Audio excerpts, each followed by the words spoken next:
Join me as I take on the challenge of breaking free from approach anxiety forever. Let's see if I can conquer my fears and start some real conversations. You know, approach anxiety is something that affects so many people, and it's really surprising because it's not something that we often talk about.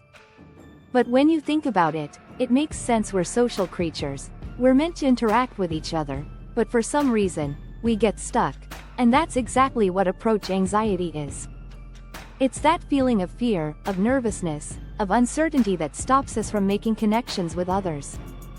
And the impact it has on our social interactions is huge. We avoid social situations, we stick to our comfort zones, and we miss out on so many opportunities to meet new people, to make friends, and to build relationships. You know, I think one of the biggest contributors to approach anxiety is the fear of rejection. We're scared that if we put ourselves out there, we'll get rejected, and that fear can be paralyzing. We also worry about what others might think of us, whether they'll like us or not, whether we're cool enough, smart enough, or funny enough. And then there's the fear of awkwardness. We're scared that we'll say or do something awkward, and that everyone will judge us.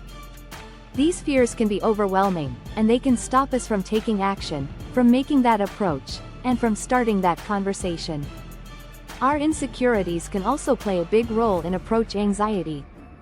We might feel like we're not good enough, that we don't have anything interesting to say, or that we're not worthy of attention. We might worry that others will see right through us, that they'll figure out that we're not as confident as we seem. And then there's the fear of vulnerability. We're scared to open up, to be ourselves, and to show our true feelings. It's like we're stuck in this cycle of fear and self-doubt, and it's hard to break free. But what's even more interesting is that approach anxiety can be masked as shyness or introversion. We might think that we're just naturally shy or introverted, but really, it's just approach anxiety in disguise. We might avoid social situations because we're scared of feeling anxious or awkward, but deep down, we're really just scared of making a mistake, of saying something stupid, or of being rejected. So, how do we overcome approach anxiety? One strategy is exposure therapy. We need to face our fears head-on, to expose ourselves to the situations that make us anxious. It's not easy, but it's effective. We can start small, with tiny steps, like striking up a conversation with a stranger or making a comment in a group setting. And then we can gradually build up our confidence, our courage, and our resilience. Another strategy is to shift our mindset. We need to focus on the present moment, on the conversation, on the connection, rather than on our own fears and worries. We need to practice mindfulness, to be more aware of our thoughts and emotions, and to let go of our need for control. And we need to reframe our thinking, to see approach anxiety as an opportunity for growth, rather than a source of fear. We can also work on our social skills, on our communication skills, on our ability to connect with others. We can learn how to ask open-ended questions, how to listen actively, and how to show genuine interest in others. We can practice being more authentic, more vulnerable, and more honest in our interactions.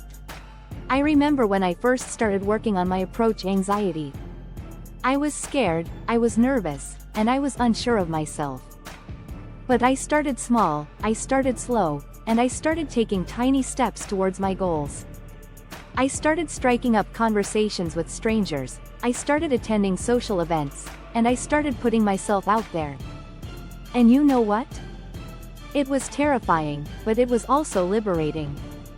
I realized that I was capable of more than I thought, that I was stronger than I thought, and that I was worthy of connection. But the most powerful thing that helped me overcome approach anxiety was my mindset shift. I realized that it wasn't about me, it was about the other person, it was about the connection, and it was about the conversation. I stopped worrying about what others thought of me, and I started focusing on the present moment. I stopped trying to control the outcome, and I started embracing the uncertainty. So, that's my story, but I'm not the only one who's overcome approach anxiety. There are so many people out there who've broken free from their fears, who've started living more authentically, and who've started connecting with others on a deeper level. In conclusion, breaking free from approach anxiety takes time, effort, and practice. It takes patience, persistence, and compassion. But it's worth it, because on the other side of approach anxiety is a life of connection, of community, and of meaningful relationships. Thanks for watching, and I'd love to hear from you in the comments. What's your experience with approach anxiety, and what strategies have worked for you? And if you want more tips on improving your social skills and overcoming approach anxiety, be sure to check out my next video, where I'll be sharing even more insights and advice.